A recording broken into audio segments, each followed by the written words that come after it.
근데 안 보인다는 의미를 여러분들이 암이 없다고 생각하는 경우가 많은데 저 그거는 개념이 완전 다릅니다. 씨앗이 남아있을 수 있어요.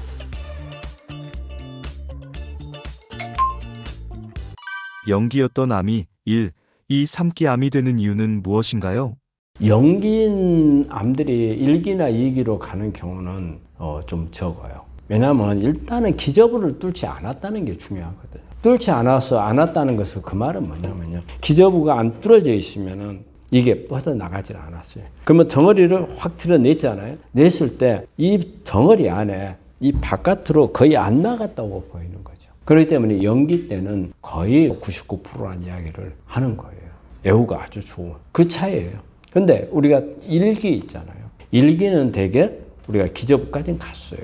그리고 대개 보면은 사이즈가 1cm 정도까지를 우리가 1기로 보거든요. 그런데 1기만 하더라도 이미 기저부로 갔다는 것은 다른 데도 퍼져나가 있을 가능성이 있기 때문에 미세 주변으로 전이, 다른 림프절이나 조직으로 가는 전이를 말하는 게 아니고 주변에 씨앗들이 뿌려지는 거예요.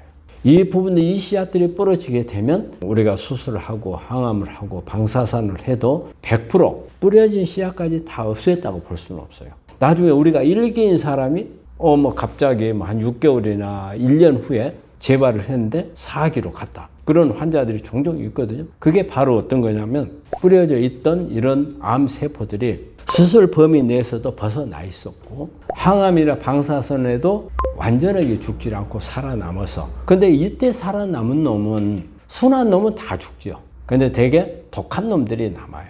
독한 놈들. 그리고 우리가 그 암세포는 줄기세포를 조금씩은 다 가지고 있어요. 그러면 이 줄기세포가 잘 안 죽어요. 근데 이 줄기세포가 수술이나 항암 후에 살아남아서 다시 크면 이게 재발이 돼요. 그렇기 때문에 1기를 하더라도 가능성이 있어요. 근데 되게 1기가 애우가 좋은 거는 이렇게 줄기세포 있는 놈들이 적고, 그 다음에 또 줄기세포가 있고 이 암 씨앗들이 다 죽지 않았다 하더라도 내과 면역에 의해서 이걸 또 죽이거든요. 그래서 내과 면역에 있어서 죽게 되면 나은 거예요. 근데 항암하고 방사선을 다 안 죽고 살아남았어요. 그러면 독한 놈이거든요. 놈은 독한 놈인데 면역세포가 와서 이걸 못 잡잖아요. 그러면 그 재발 가능한 거예요. 그래서 우리가 이런 수술이나 항암 방사선 끝나고 나서 관리가 중요하다고 하는 것도 그런 것 때문입니다.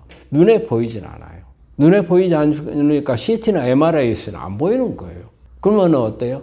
관해된 상태거든요. 안 보인다 그 말이에요. 근데 안 보인다는 의미를 여러분들이 암이 없다고 생각하는 경우가 많은데 저 그거는 개념이 완전 다릅니다. 씨앗이 남아있을 수 있어요.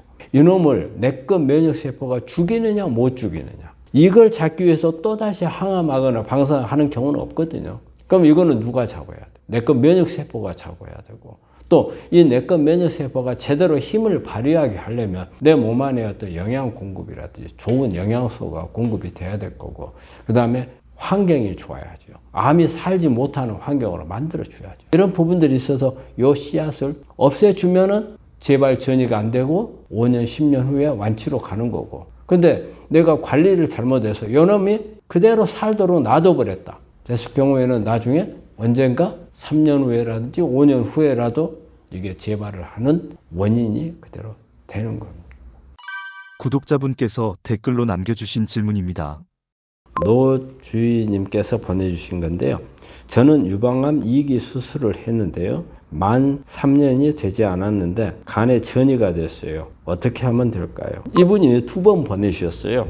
다음 질문까지 제가 같이 읽어볼게요. 원장님 말씀 잘 듣고 있는데요. 저는 3년 전에 유방암 수술을 했는데 이번에 검사를 하니까 간에 전이가 됐다고 하네요. 어떤 음식을 어떻게 해야 된다는 얘기를 들으면서도 머리에 썩 들어오지를 않고요. 지금은 유궤양 치료를 하느라 찹쌀죽만 먹고 있는데 그동안에 암이 더 자라지 않을까 걱정이 됩니다.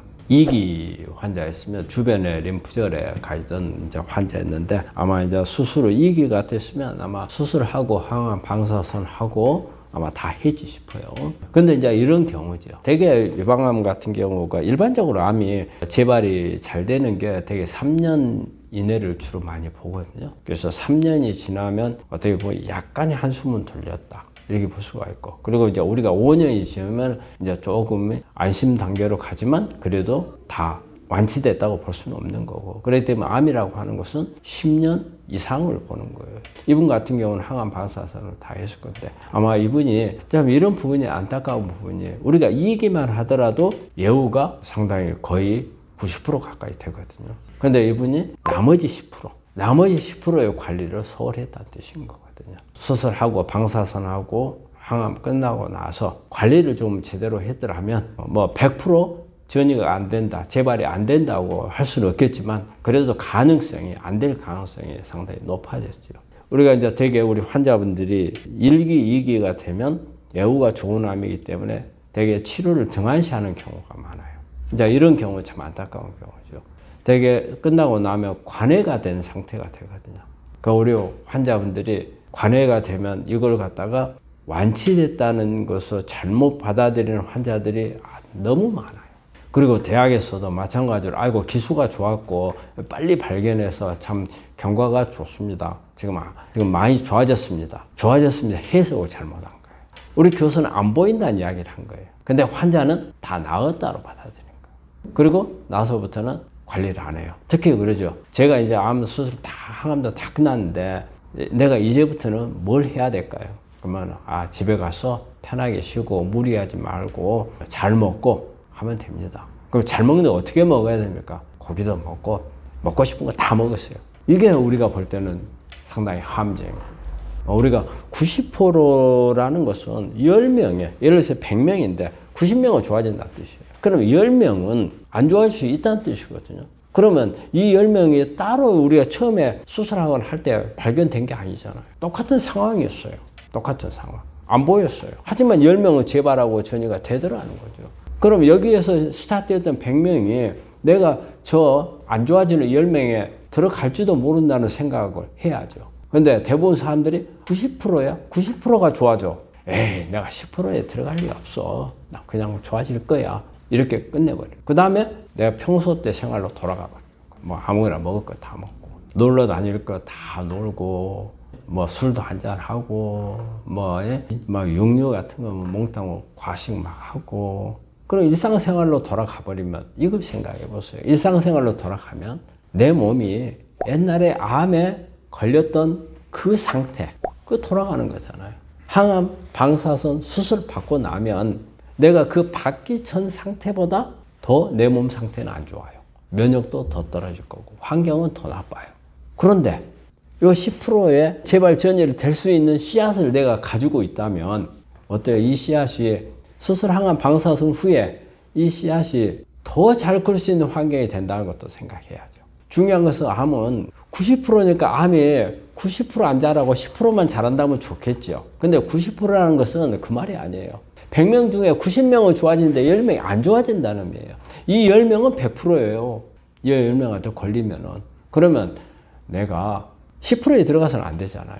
90%에 들어가야죠. 그러면 90%라는 것은 가능성이 아주 높은 거예요. 내가 조금만 관리하면은 절대 10%를 안 들어간다는 뜻이잖아요. 우리가 거꾸로 10% 확률이다 그러면 내가 아무리 노력해도 안 좋아지는 90명 속에 들어간다는 이야기거든요. 좋아지는 것은 10명밖에 안 되니까. 그런데 90%가 좋아질 확률이면 10%. 그럼 본인이 관리만 조금 잘하면 되거든요. 그런데 우리 환자분들이 그걸 잘 못하는 경우가 대부분이라고 봐야 돼요. 그래서 우리가 1기, 2기인 분들이 애우가 좋음에도 불구하고 그렇게 갈 수 있는 것은 항상 가능성을 항상 가지고 있는 겁니다. 그래서 너무 어떻게 보면은 기수가 좋다고 해가지고 너무 긍정적으로 생각하는 것도 그렇게 바람직하지는 않습니다. 찹쌀죽도 사실은 보면은 탄수화물이 포도당을 많이 높이는 역할을 하죠. 이 쌀인데. 근데 장점이 하나 있어요. 찹쌀성에 크롬이 많이 들어있어요. 일반 우리 쌀하고 비해서 크롬이 많이 들어있어서 이 크롬이 당을 조절해주는 효과도 있고, 그리고 암에는 그냥 일반 쌀보다는 좀 나을 수는 있어요.